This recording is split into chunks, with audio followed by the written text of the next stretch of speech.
అంటే ఆ ఈవెంట్‌లో జరిగిన కొన్ని అంటే చిరంజీవి గారు అవ్వచ్చు, ఆర్ నారాయణమూర్తి గారు అవ్వచ్చు, ఈ వ్యాఖ్యలు కొంచెం ఇప్పుడు డిస్కషన్‌కి తావిస్తుంది గదా! ఇది మన నారాయణమూర్తి గారు చెప్పాలి సమాధానం. నారాయణమూర్తి గారు కూడా నాకు దాంట్లో 2014లో 2 రాష్ట్రాలు విడిపోతే మీరు ఒక స్టూడియో కట్టారా? లేకపోతే ఒక మొత్తం డబ్బింగ్ థియేటర్ కట్టారా? లేకపోతే ఒక 5,000 మందికి ఎంప్లాయ్మెంట్ ఇచ్చారా? ఆ గవర్నమెంట్ కూడా ఎఫ్డీసీ చైర్మన్ మీరు ఎందుకు పెట్టట్లేదు? ఎఫ్డీసీ కమిషనర్ ఏం చేస్తున్నాడు? నంది అవార్డులు ఎందుకు ఇవ్వట్లేదు? తెలంగాణ ఒక్కన్నైతే రెండో కన్ను ఆంధ్రప్రదేశ్. తెలంగాణ 32% రెవెన్యూ అయితే 68% రెవెన్యూ ఆంధ్రప్రదేశ్. ఆర్ నారాయణమూర్తి గారిని నేను అది తప్పు అంటాను. నేను మా పిల్లలకు ఉద్యోగాలు లేవు, మాకు వ్యాపారాలు లేవు, మాకు లావాదేవీలు లేవు, మాకు జిఎస్టీ లేదు, మాకు ఇన్ఫ్రాస్ట్రక్చర్ లేదు. మాకు మీరు గవర్నమెంట్ నుంచి అమరావతి స్టూడియో కట్టారా? 50-60% ఈరోజు డొనేషన్ చేసే వ్యక్తి ఏ హీరో అయినా ఉన్నాడని నాకు చెప్పానండి. తీసుకొచ్చింది చంద్రబాబు నాయుడు గారే. ఆంధ్రప్రదేశ్కి ఏమి లాభం? ఈ సినిమా వాళ్ళు మరి ఎందుకు రాలేదు, ఎందుకు రప్పించుకోవట్లేదు? మా ఇండస్ట్రీలో కొంతమంది ద్రోహులు ఉన్నారు, వాళ్ళందరూ నట్టుకుమార్ ఉండకూడదు అనుకున్నారు. అవమానం కాదండి ఇది. Welcome to Telugu. నేను మీ యాంకర్ శరత్. ఇవాళ మనతో పాటు నట్కుమార్ గారు. సార్ నమస్తే సార్. సార్ నిన్న గద్దర్ అవార్డ్స్ ఫంక్షన్ చాలా గ్రాండ్గా జరిగింది. కాకపోతే ఆ ఈవెంట్లో జరిగిన కొన్ని అంటే చిరంజీవి గారు అవ్వచ్చు, ఆర్ నారాయణమూర్తి గారు అవ్వచ్చు, ఈ వ్యాఖ్యలు కొంచెం ఇప్పుడు డిస్కషన్కి తావిస్తుంది కదా, ఎలా చూడొచ్చు? అంటే చిరంజీవి గారు చెప్పడం అంటే ఆంధ్రప్రదేశ్లో కూడా ఇలాంటి అవార్డ్స్ ఇవ్వాలి, కొంచెం చంద్రబాబు నాయుడు గారు కన్సిడర్ చేయాలి అని చెప్పి ఈ మాటలన్నీ ఎలా చూడొచ్చు? చిరంజీవి గారు ఏం తప్పు మాట్లాడలే.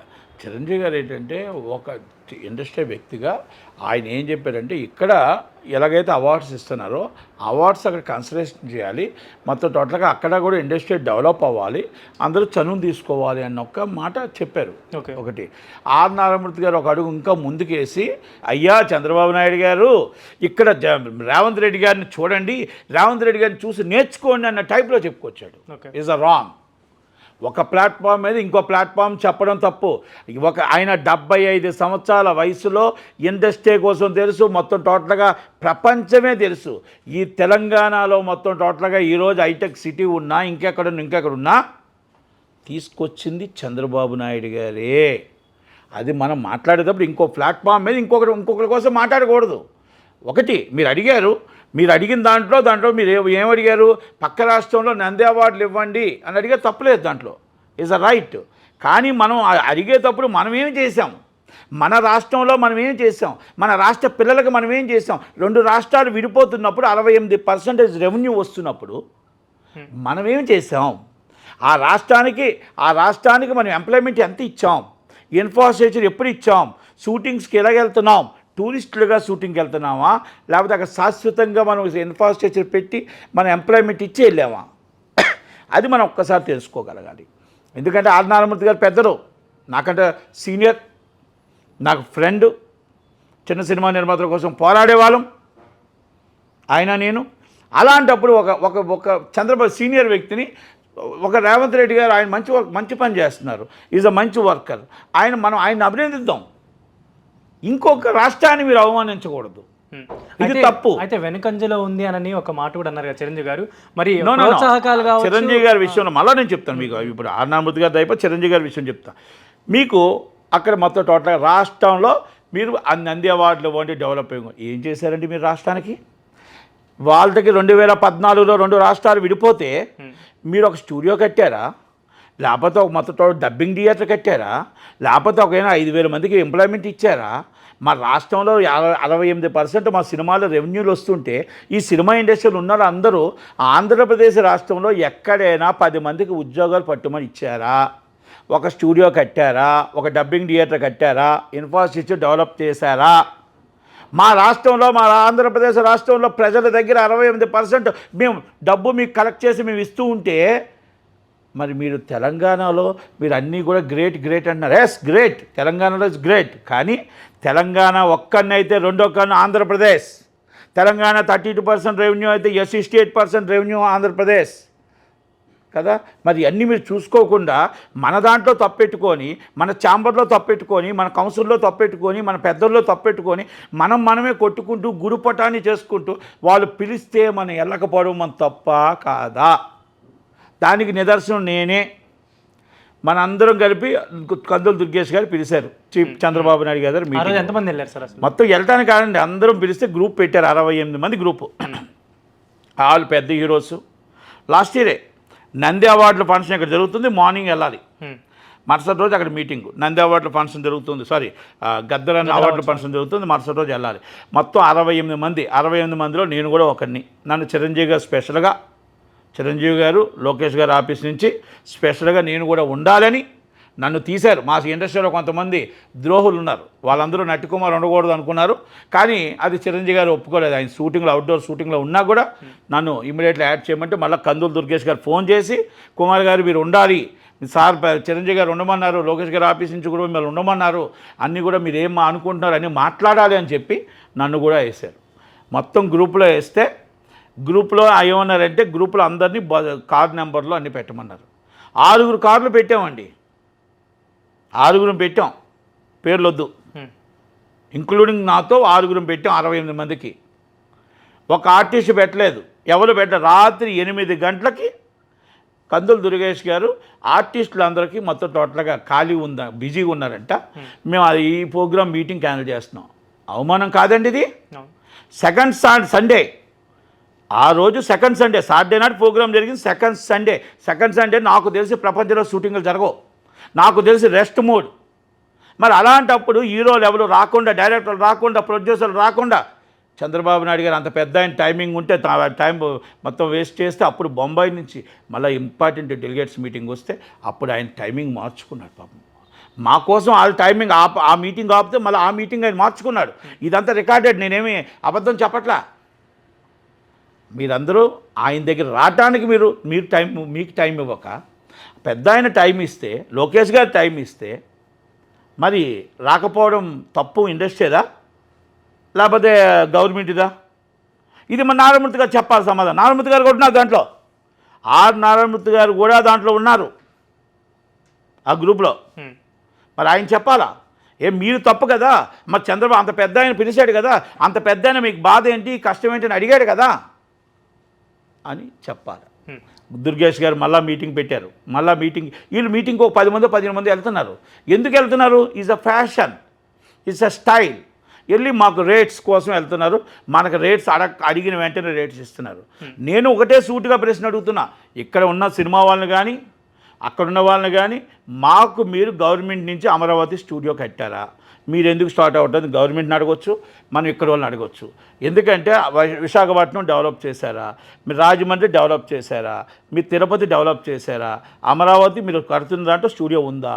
ఇవన్నీ నేను ఎందుకు అడుగుతున్నానంటే, ఎంప్లాయ్మెంట్ అనేది మనం సినిమా ఇండస్ట్రీ నుంచి 10,000 మందికి ఇవ్వగలుగుతాం. మనం వ్యాపారాలు డైలీ లేబర్కి మనం ఇంచుమించు ఒక 2 లక్షల మందికి, 1,00,000 మంది దాకా ఇవ్వగలుగుతాం డైలీ లేబర్. అంటే జూనియర్ ఆర్టిస్టులు, ఇంకోటి డైలీ కాంటాక్ట్ లేబర్ అంటే వాళ్ళ 1,00,000 మంది. ఇది కాకుండా టూరిజం ఉంటుంది డెవలపింగ్. టూరిజం డెవలపింగ్ అనేది మనం ఈ ఇండస్ట్రీకి టూరిజంకి లింక్ ఉంటుంది. ఎప్పుడైతే టూరిజం ఉంటుందో టూరిజంకు 2-3 లక్షల రూపాయలు ఎంప్లాయ్మెంట్ ఇవ్వగలుగుతాం. ఈ సినిమా వాళ్ళు మరి ఎందుకు రాలేదు, ఎందుకు రప్పించుకోవట్లేదు? ఎవరు ఇంట్రెస్టెడ్ అండ్ నాట్ ఇంట్రెస్టెడ్? నేనేమంటా, 2 రాష్ట్రాలు రావాలి, 2 రాష్ట్రాలు 2 కళ్ళు. మేము అడుగుతుందల్లా, మీరు టూరిస్టులుగా వెళ్ళి షూటింగ్కి వెళ్తే ఆంధ్రప్రదేశ్కి ఏమి లాభం?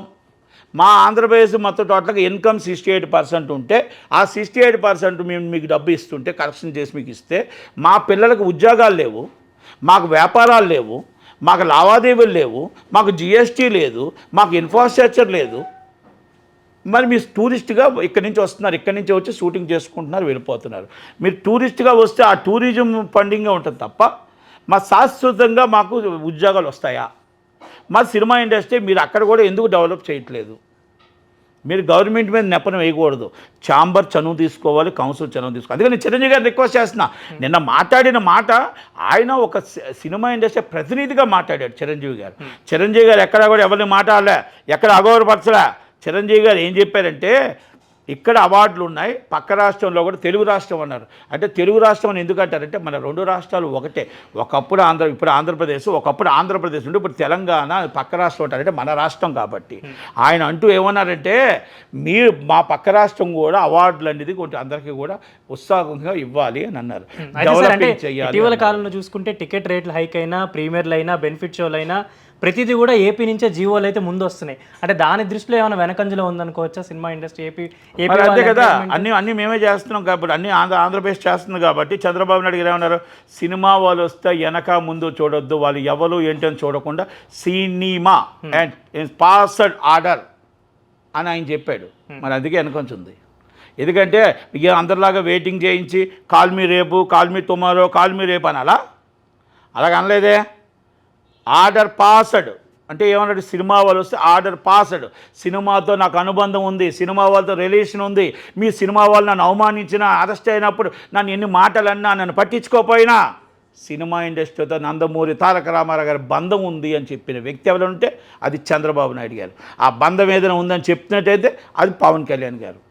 అంటే మేము ఇన్ని చేస్తున్నారు కాబట్టి మీకు వచ్చి చెడ్డ అయిపోయారు ఆయన.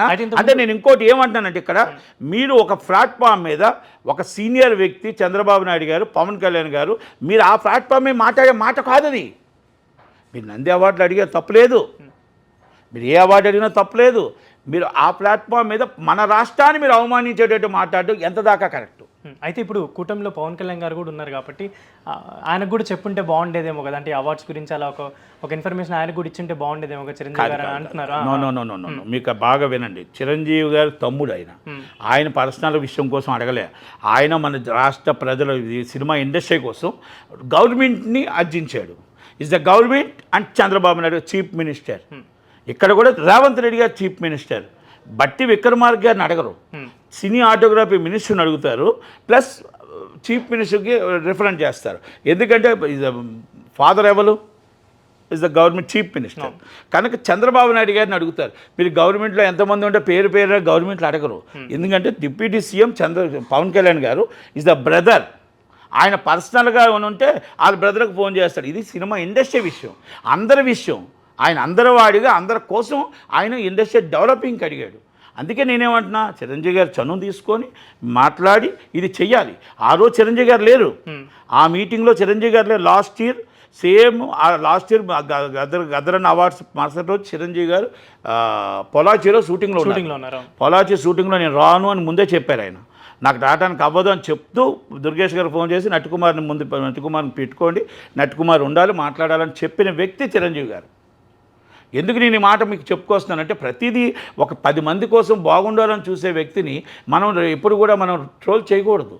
మనం ఏదేదో ఆయన నందమూరి తారక రామారావు గారి కోసం మాట్లాడలేదు, అలాగే గద్దరన్న కోసం. గద్దరన్న అంటే పెద్దన్న, గద్దరన్న అంటే పవన్ కళ్యాణ్ గారికి ఏం రిలేషన్ ఉందో, చిరంజీవి గారికి ఏం రిలేషన్ ఉందో ఇది మొత్తం ప్రపంచం తెలుసు. గద్దరన్న చెప్పిన మన ఇంటర్వ్యూలు తెలుసు. అలాంటిది గద్దరన్న కోసం ఆయన గుండెల్లో ఉంటుంది, బయట చెప్పాల్సిన అవసరం లేదు. అది ఎన్టీఆర్ గారి కోసం. ఎందుకంటే నిన్న రాత్రి 10 నిమిషాలు అయిపోయింది. 10 నిమిషాలకు అప్పటికే అనీజీగా ఉన్నారు. ఆయన స్పీచ్ ఇచ్చేదానికి 10:20కి జనాలంతా కూడా కొంచెం ఇది ఉన్నారు. అందుకని దాంట్లో షార్ట్కట్లు తగ్గించాలనే ఆలోచనతో మర్చిపోయి ఉండొచ్చు తప్ప, లేకపోతే ఏదో చెప్పకూడదు. మార్నింగ్ వెంటనే ఫీడ్ చేశారు. ఫీడ్ చేసిన వెంటనే రామచంద్ర గారు ఫీడ్ చేశారు. అంటే కొణిదెల ఫ్యామిలీ 10 మంది కోసం ఆలోచించే వ్యక్తి. విలువలకు, మర్యాదలకు ప్రతి దాంట్లో కూడా చిరంజీవి గారిని ముందుంటాడు. ఎప్పుడు కూడా ఏ విషయంలోనూ కూడా ఒకటేనండి, దేవుడు ఎలాగుంటాడంటే రామారావు గారు దాంట్లో ఉంటారు. అంటే ఎందుకంటే మనం ఒక్క చిన్న మాట అంటాం, ఈరోజు ఇండస్ట్రీలో మాకు రామారావు గారు లేరు మన దగ్గర కాబట్టి, మేము ఇండస్ట్రీలో అందరూ నేర్చుకోవాల్సింది, ఆర్టిస్టులు నేర్చుకోవాల్సింది చిరంజీవి గారి దగ్గర క్రమశిక్షణ, విలువలు, మర్యాద. ప్రతి ఒక్కటి విషయంలోనే ఆయన ఏదైతే చూపించేవాళ్ళు.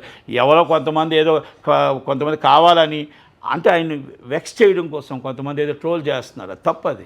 ఎందుకంటే 10 మంది కోసం పోరాడేవారు. నిన్న మీకేం చెప్పాడండి, లేని పిల్లలందరికీ ఫ్రీ విద్య ఇస్తానన్నాడు. ఎంతమంది ఆర్టిస్టులు ఇస్తున్నారండి ఫ్రీ విద్య? బ్లడ్ బ్యాంక్ ఎంతమంది ఇస్తున్నారండి బ్లడ్? ఆరోగ్యం కోసం డబ్బులు ఎంతమంది డొనేషన్ ఇస్తున్నారండి? ఫుడ్ లేని వాళ్ళు ఫుడ్ ఎంతమందికి డొనేషన్ ఇస్తున్నారండి? ఆయన పెడుతున్న చెక్కులు ఎంతమంది అండి? అంటే 10 మంది కోసం, దేశం కోసం ఆయన సంపాదించిన డబ్బుల్లో 50-60% ఈరోజు డొనేషన్ చేసే వ్యక్తి ఏ హీరో అయినా ఉన్నాడని నాకు చెప్పమానండి. నేనే ఆయన పొగట్లా. ఆయన చేసే కార్యక్రమాలు అభినందిద్దాం, ఆయన చేసే ప్రతి అడుగుని అభినందిద్దాం, ఆయన చేసే ప్రతి దాంట్లోని మనం మంచిని తీసుకుందాం. ఏదో ఒక మాట పొరపాటున అది అనకపోతే దాన్ని పట్టుకొని కూడా మీరు ట్రోల్ చేయడం అంటే, ఆ వ్యక్తికి 10 మందికి మన సహాయం చేసే వ్యక్తి వెక్స్ అవ్వకూడదు, వెక్స్ చేయకూడదు. ఇది తప్పు కాదా? మేము ఆయన రాష్ట్రాన్ని హుందాతనంగా మాట్లాడి రేవంత్ రెడ్డి గారి కోసం మాట్లాడారు, రాష్ట్రం కోసం మాట్లాడి పక్క రాష్ట్రంలో ఇది కూడా ఇలా చేస్తే బాగుంటుంది అని చెప్పారు. అంటూ కొంచెం డెవలప్ అవ్వాలి, ఇది మొత్తం టోటల్గా ఇండియా హబ్ అవుతుంది, వరల్డ్ హబ్ అవుతుంది అని చెప్పుకుంటూ మన రాష్ట్రం కోసం కూర్చుంటే ఆ రాష్ట్రం కోసం చెప్పాలి. పక్క రాష్ట్రాన్ని కూడా అడిగారు. మీకు అర్థమైందా? మరి అది ఇంకెక్కడ కేవలం కొంతమంది అంటే మెన్షన్ చేయట్లేదు, ట్రోల్స్ చేయడం, ఎన్టీఆర్ గారు నేను ఒక్కటే అంటానండి, ఒక చిన్న దాంట్లోని వాళ్ళు వెంటనే మార్నింగ్ ఫీడ్ చేశారు. 10 మందికి ఉపయోగపడే వ్యక్తిని మన రాష్ట్రానికి రాజ్యసభ, ఆయనకు మినిస్టర్ ఇస్తానంటే వద్దన్నాడు, రాజ్యసభ ఇస్తానంటే వద్దన్నాడు, ఆయన రాజకీయాలకు ఇష్టం లేదన్నాడు, ఆయనకు స్వార్థంతో ఉంటే రాజ్యసభ తీసుకోవచ్చు, ఆయన రేపు కాబోయే సీఎం కూడా అవి అవకాశాలు ఉన్నాయి, central minister and free and request all governments అంటే ప్రతిపక్షం అధికార పక్షం 2 రిక్వెస్ట్ చేశాయి.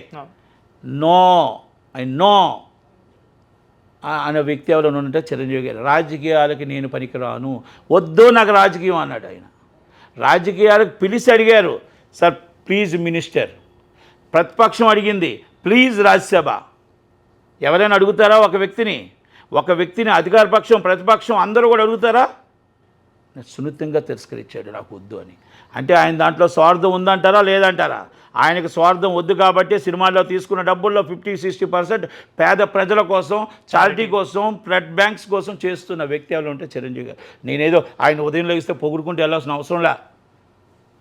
అప్పుడు ఆయన్ని కాపాడుకోవడానికి ఆయన ఫ్యాన్స్ ఉన్నారు, ఆయన అభిమానులు ఉన్నారు. కానీ మనసుకు బాధ అనిపిస్తుంది. చంద్రబాబు నాయుడు గారిని ఒక్కో టైంలో అన్న బాధ అనిపిస్తుంది. అందుకంటే చంద్రబాబు నాయుడు గారు ఈరోజు హైదరాబాద్ ఉందంటే చంద్రబాబు నాయుడు గారు, ఈరోజు హైటెక్ సిటీ ఉందంటే చంద్రబాబు నాయుడు గారు. ఇవన్నీ మనం కూడా అర్థం చేసుకోవాలా. అంటే ఏదో మాట్లాడి కూడా కరెక్ట్ కాదు అది. ఎందుకంటే మనం మైక్ దొరికింది, మైక్లో మనం మాట్లాడేటప్పుడు ఎదుటి వాళ్ళని అవమానించకూడదు. Is one government is platform, another government ప్లాట్ఫామ్లో మనం వేరే విధంగా మాట్లాడండి. ఛాంబర్ మీటింగ్లో మాట్లాడండి. మీరు అక్కడ ఆ గవర్నమెంట్ దగ్గర మీరు గవర్నమెంట్ ఇక్కడ మాట్లాడటం అనేది తప్పు అంటాను నేను. ఆర్ఎన్ఆర్ మూర్తి గారిని నేను అది తప్పు అంటాను నేను. చంద్రబాబు నాయుడు గారు సీనియరా కాదు అనేది రేవంత్ రెడ్డి గారికి తెలుసు. చంద్రబాబు నాయుడు గారి విజన్ ఏంటో ఆయనకు తెలుసు. నేను రేవంత్ రెడ్డి గారిని కరెక్ట్గా తెలంగాణలో ఆయన ఏం చేయాలో ఇండస్ట్రీని గౌరవిస్తున్నాడు. అలాగని చంద్రబాబు నాయుడు గారు గౌరవించట్లేదంటే తప్పు అంటాను నేను. కనుక మనం ఆలోచించి నేను మన సినిమా వాళ్ళు మన ఇండస్ట్రీని మనం వాళ్ళ దగ్గర నుంచి వచ్చిన ఆంధ్ర నుంచి వచ్చిన రెవెన్యూ తింటున్నాం. కానీ మనం ఎందుకు కట్టట్లేదు, మనం ఎందుకు ఇన్ఫ్రాస్ట్రక్చర్ డెవలప్ చేయట్లేదు, ఎందుకు మనం ఎంప్లాయ్మెంట్ ఇవ్వట్లేదు అనే ప్రశ్న మీరేసుకోవాలి. ఆ గవర్నమెంట్ కూడా ఎఫ్డీసీ చైర్మన్ మీరు ఎందుకు పెట్టట్లేదు, ఎఫ్డీసీ కమిషనర్ ఏం చేస్తున్నాడు, నంది అవార్డులు ఎందుకు ఇవ్వట్లేదు, ఎందుకు మన కందులు దుర్గేష్ గారు పట్టించుకోవట్లేదు. ఒక లాస్ట్ ఇయర్ మీటింగ్ ఆగింది అంటే మళ్ళీ మీటింగ్ ఎందుకు ఎలా చేయలేదు? మామూలుగా పర్సనల్గా కలుసుకొని పర్సనల్గా మాట్లాడుకోవడం కాదు, ఛాంబరు కౌన్సిల్ అందరినీ పిలిచి ఎందుకు మీటింగ్ పెట్టలేదు? ఇట్స్ రైట్, అడగండి. అంతే తప్ప మనం ఏదో ఒకరి మీద అబండం వేసి మనం అందరం ఎప్పుడో మన రాష్ట్రం తెలంగాణ రాష్ట్రం అనుకున్నాం, మన హైదరాబాద్ రాజధాని తెలంగాణ మన రాజధాని అనుకున్నాం అందరం. అందుకనే చాలామంది ఇక్కడికి వచ్చి సెటిల్ అయిపోయారు. మా పిల్లలు ఇక్కడే పుట్టారు కనుక అలాగని చెప్పి పుట్టినూరు అయితే ఆంధ్రప్రదేశ్ మర్చిపోం కదా, ఎవరు మర్చిపోం. ఇక్కడ ఉన్న చాలామంది పుట్టినూరులు ఆంధ్రప్రదేశే, కానీ సెటిల్డ్ అండ్ హైదరాబాద్. కనుక హైదరాబాద్ మీద ఎంత ప్రేమ ఉందో అక్కడ ఉన్నూరు కూడా ప్రేమ ఉంటుంది. ఉన్నూరు కూడా ప్రేమ డెవలప్ అవ్వాలనుకుంటాం, ఇక్కడ డెవలప్ అవ్వాలనుకుంటాం. మన బిడ్డలు కూడా ఇక్కడ బిడ్డలు ఎంత ఎంప్లాయ్మెంట్ వస్తుందో అక్కడ బిడ్డలు కూడా ఎంప్లాయ్మెంట్ రావాలని కోరుకుంటాం, ఇన్ఫ్రాస్ట్రక్చర్ డెవలప్ అవ్వాలని కోరుకుంటాం కదా. కనుక దయచేసి 2 రాష్ట్రాలు మనం ఒక ప్లాట్ఫామ్ మీద అవమానించకూడదని నా ఉద్దేశం తప్ప చంద్రబాబు నాయుడు గారు చేయగలరా లేదా అనేది ప్రపంచానికే తెలుసు. ఆయన ఎలా చూస్తారో అని ప్రపంచానికే తెలుసు. సినిమా ఇండస్ట్రీని ఎప్పుడు వెనక్కి పెట్టలేదు, సినిమా ఇండస్ట్రీ అనేది ముందే ఉన్నాడు. కనుక దయచేసి మనం అలా మాట్లాడకూడదని ఆర్ఎన్ఆర్ మూర్తి గారికి చిరంజీవి గారు మాట్లాడిన మాటల్లో ఎక్కడ తప్పు లేదని నేను మళ్ళా మాట్లాడుతూ సెలవు తీసుకుంటాను.